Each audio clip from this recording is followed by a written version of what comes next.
Bull versus bear ओला electric. कहाँ है जरा लाइए।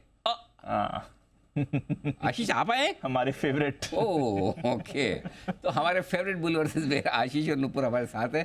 शुरुआत आशीष करें आप, which role you are playing? Sir तेजी का तर्क है मेरी तरफ, स्टॉक के प्राइस में भी असर देखने को मिलेगा आपको। अब इलेक्ट्रिक टू व्हीलर स्पेस में अगर आप देखें तो सबसे बड़ा नाम है, 35 से लेके 40% का मार्केट शेयर कमांड करते हैं, और ये सेक्टर ऐसा है, सनराइज सेक्टर है, बड़ी बढ़त आएगी और एक सब्सटैंशियल ग्रैब इनके पास ऑलरेडी है। बिल्कुल सही कहा आशीष आपने, मार्केट लीडर तो कंपनी है और जो दिक्कतें कंपनी के कस्टमर्स को आती है उसमें भी कंपनी मार्केट लीडर ही है। जिस हिसाब से शिकायतों का जो पिछले कुछ दिनों में देखने को मिला और पिछले महीने में भी देखे तो 80,000 से ज़्यादा एप्लीकेशन आती हुई नजर आई है। वैसे आशीष आप स्कूटर चलाते हैं तो आपको पता ही होगा कि कितनी दिक्कत आती है ओला के स्कूटर में, क्योंकि एक ही दिन में 6 से 7 हज़ार से ज़्यादा कंप्लेन आ रही है, तो डेफिनेटली मार्केट लीडर कंपनी उसमें भी। देखो मैं आपको एक बात समझाता हूँ। जब मैं नया आया था यहाँ पर जी बिजनेस में, तब मेरे बॉस ने मुझे समझाया था कि काम करोगे बेटा तो गलती होगी, है ना। और ये बहुत बड़ा काम कर रहे हैं, बहुत बड़ी डिमांड को केटर कर रहे हैं, थोड़ी बहुत दिक्कतें स्टार्टिंग में आएंगी। अरे पर दिक्कतें खत्म भी तो होगी। सर ने ये भी तो कहा होगा तुमसे कि दिक्कतों के बाद। हाँ ये वाला पॉइंट सही है, ये वाला। हाँ दिक्कतें खत्म स्टार्टिंग के लिए कहा था ना आशीष, अभी के लिए थोड़ी कहा है। सर स्टार्ट है, बिल्कुल स्टार्ट है, बताऊंगा सर क्यों स्टार्ट है। अच्छा जी। 2017 में स्टार्ट हो गया था, 2021 में लॉन्च हो गया था, आईपीओ भी आ गया, अब कौन सा स्टार्ट है? 2021 में पहली अक्टूबर में इन्होंने जो बाइक है वो बेची, इलेक्ट्रिक स्कूटर बेची। आप कंपटीटर देखो इनके, बजाज ऑटो आज़ादी से पहले का 1945, 70 से 80 के दशक में आए थे टीवीएस, और आपके पास हीरो। कहाँ है इनकी इलेक्ट्रिक बाइक, नाम क्या है उसका? एथर। कहाँ, कितनी दिख रही है तो सही ना, नाम पूछा नाम बता दिया। चलिए कोई बात नहीं, शिकायतें तो खत्म नहीं हो रही हो, जिस हिसाब से पिछले 3 दिनों में ये उभर के आया है, आने वाले कुछ समय में भी शिकायतें खत्म नहीं होंगी। शिकायतें खत्म नहीं होंगी, लेकिन आप देखिए लगातार बिक्री बढ़ती जा रही है। ब्रोकरेज हाउस बता रहे हैं कि 40% CAGR की ग्रोथ आएगी यहाँ पर। आप समझिए कि मार्केट इतना बड़ा है, 35% का मार्केट शेयर ऑलरेडी होल्ड करते हैं। अब दिक्कत कहाँ हो रही है कि डिमांड बहुत ज़्यादा आ गई, लेकिन सर्विस सेंटर इनके बन नहीं पाए। अब जिनका सर्विस सेंटर नेटवर्क बहुत ज़्यादा है, अब हीरो को देखो हर नुक्कड़ पे 2 दिख जाएंगे आपको, लेकिन उनकी इलेक्ट्रिक बाइक नहीं दिखेगी। वैसे तो आपने कहा बिक्री बढ़ रही है, लेकिन पिछले 3 महीनों से तो बिक्री के आंकड़े लगातार गिरते हुए ही आए हैं। सितंबर की बात करें तो लोवेस्ट बिक्री यहाँ पे दर्ज हुई है, उसके पहले सितंबर में 46% की कमी आई। जो 80,000 कंप्लेंट्स यहाँ पे चल रही है उसके बाद ही ऑलमोस्ट 50% की बिक्री कम हुई है। अगस्त में भी सिर्फ 12,000 यूनिट्स बिके थे, और उसके पहले जुलाई के महीने में भी हमने कमजोरी ही देखी थी।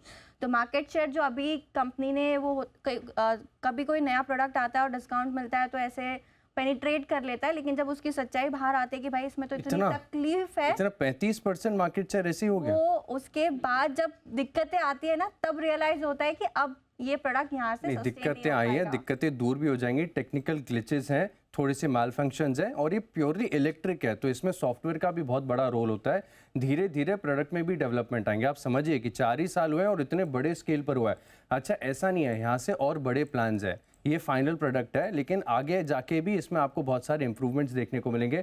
एक चीज़ जो बहुत बाजार इग्नोर करके चल रहा है कि इनका जो साइज़ है, स्केल है, बहुत बड़ा है। साथ में अगर आप देखें तो ये अब इन हाउस बैटरी मैन्युफैक्चरिंग करने भी जा रहे हैं। अगर ऐसा कर दिया तो मार्जिन्स अभी जितने हैं ना उससे डबल हो जाएंगे। लेकिन ईवी टेक्नोलॉजी नई नहीं है तो दिक्कतें तो नहीं आनी। भारत में नहीं है, भारत में नहीं है। ईवी टेक्नोलॉजी नई नहीं है, इंडिया में कंपैरेटिवली बहुत नहीं है, और इन्होंने ही इस मार्केट को काफ़ी बढ़ावा दिया गया। लेकिन दिक्कतें खत्म नहीं हो रही है। सॉफ्टवेयर के बिना तो इलेक्ट्रिक व्हीकल कोई काम का नहीं होता। सॉफ्टवेयर चल रहा है, कुछ बाइकों में दिक्कत है, कहीं स्कूटर में दिक्कत हो रही है। 80,000 से ज्यादा कंप्लेन और शो कॉज नोटिस इसलिए आ चुका है कंपनी। तभी आप समझिए कि बिक्री इतनी होगी कि शिकायतें इतनी आ रही है, धीरे धीरे सब एड्रेस हो जाएगा। स्टॉक भी 40% नीचे आ चुका है। मतलब आशीष आपने जवाब क्यों नहीं दिया लास्ट में? क्या आपको क्या लगता है कोई फायदा नहीं? मतलब सर एक ही पॉइंट है इनका कि दिक्कतें आ रही है, सेल्स को तो इग्नोर करके चल रहे हैं। हाँ, और बस यही है। मतलब आप नुपुर को इग्नोर कर रहे हैं इसका मतलब?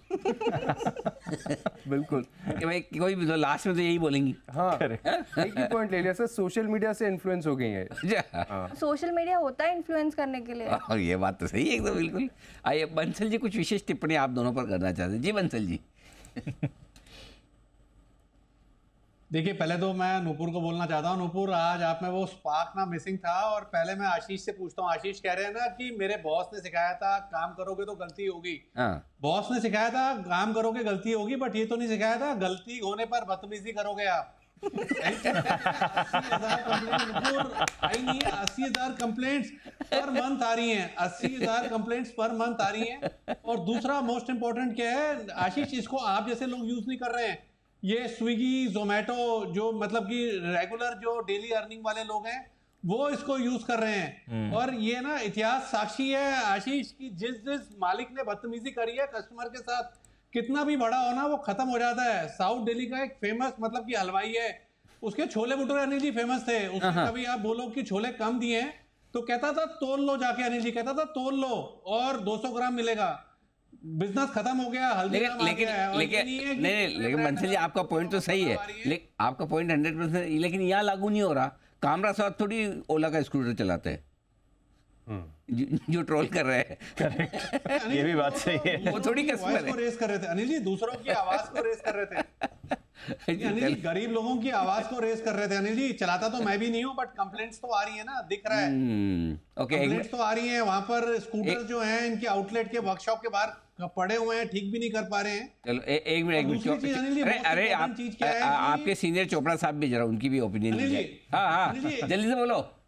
नहीं Anil ji wait Anil ji, most important हाँ अनिल जी इसमें मेरा और आपका पैसा लगा हुआ है अनिल जी। गवर्नमेंट सब्सिडी दे रही है इलेक्ट्रिक व्हीकल के लिए। वो सब्सिडी कहां से आ रही है? मेरे और आपके टैक्स से आ रही है। तो मेरे को, आपको, कामरा जी, सबको अनिल जी हक है आवाज उठाने का। ये बात तो पता ही थी। अच्छा ये नहीं, ये तो है, हाँ। नहीं, बात तो सही है। Incentives दिए जा रहे हैं, पॉइंट वेल टेकन। जी चोपड़ा साहब। सर देखिए, मैंने काफ़ी क्लोजली ओला को स्टडी किया। पहली चीज़ तो हमारे देश में ऐसे कितने एंटरप्रेन्योर्स हैं जिन्होंने एक गीगा फैक्ट्री लगाई। भावेश अग्रवाल जिस उम्र में जो अचीव करके बैठे हैं वो भी अपने आप में एक बहुत बड़ी बात है। बहुत हिम्मत चाहिए होती है एक एंटरप्रेन्योर के लिए। जो एंटरप्रेन्योर्स हैं जिन्होंने बिजनेसेस सेटअप किए हैं, बहुत सारी स्लीपलेस नाइट्स होती हैं। जो मैंने सुना भी है वो काफ़ी वर्कहोलिक किस्म के आदमी हैं, 2-3 घंटे सोते हैं, काम करते हैं। तो इस बात में तो कोई दो राय नहीं है कि ओला ने इतने कम समय में कुछ अपना नाम तो बनाया और मार्केट शेयर अर्जित किया। इसके अलावा भी जैसे ही अभी कंप्लेंट शुरू हुई, और मैंने भी ये बात उठाई थी जब एक शोरूम जला दिया था एक व्यक्ति ने बैंगलोर में, और जो लाल वाले स्कूटर की बात आपने करी थी, लोग रिक्शे पे रख के लाए थे या कुछ ठेली पे रख के लाए थे। इसके लिए मुझे, जो मैं अभी पढ़ रहा हूँ लेटली, ओला ने काफ़ी कुछ डैमेज कंट्रोल मोड में ये लोग चले गए हैं। इन्होंने एक्सप्रेस सर्विस सेंटर्स कुछ बनाने की बात करी है, कुछ लोग एक्स्ट्रा डिप्लॉय करे हैं, कुछ अपनी मैनेजमेंट में भी चेंजेस करे हैं। तो ये तो कोर्स करेक्शंस होंगे। जब एलन मस्क ने रॉकेट उड़ाने की शुरुआत करी थी तो कई सारे रॉकेट आके धराशायी हो गए थे। अब वो स्पेसएक्स में काफ़ी सक्सेसफुल हो गए हैं। तो कोई भी नया काम जब होता है, और मुझे लगता है कि भारत में इस प्रकार की सोच वाले, इतनी हिम्मत वाले अगर हमारे 20, 25, 50 ही बड़े एंटरप्रेन्योर खड़े हो जाते हैं तो बहुत सारी रिलायंस खड़ी हो जाएंगी आने वाले 10 सालों में अनिल जी। और हमको एक गिनी चुने बिजनेस हाउसेस की ओर नहीं देखना पड़ेगा। अगर भारत में आने वाले समय में 100, 200, 500 भावेश अग्रवाल खड़े हो जाते हैं जिनका एक विजन बड़ा है, जो एक अच्छा काम करना चाहते हैं, तो हमारे देश के अलावा दुनिया के पास और कोई जगह ही नहीं होगी जहां वो पैसा डालें। तो जो अमेरिका में हुआ टेक्नोलॉजी में, आज वो भारत कोशिश कर रहा है। और मैं मानता हूं कि इतनी बड़ी कोशिश जब की जाती है तो गलतियां होती हैं। आप दौड़ते हो तो गिरते हो, घुटने छिलते हैं। तो मेरा ये मानना है अनिल जी, इनको थोड़ा सा वक्त देना चाहिए।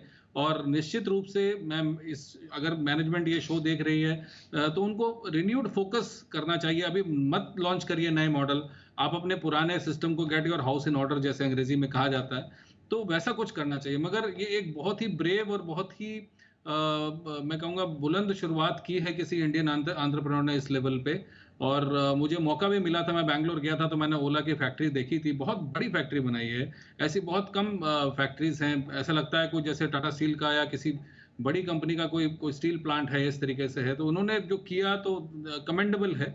बट हाँ, अब फोकस जरूर आना चाहिए। बंसल जी की बात भी ठीक है कि जो सब्सिडी का पैसा है वो हमारा और आपका है, तो इसको बहुत सीरियसली लेना चाहिए। पब्लिक में हंसी ठट्टा करने से, मजाक उड़ाने से, ट्रोलिंग करने से नहीं होगा। इनको अपना प्रोडक्ट और उसकी सर्विस अच्छी करनी होगी।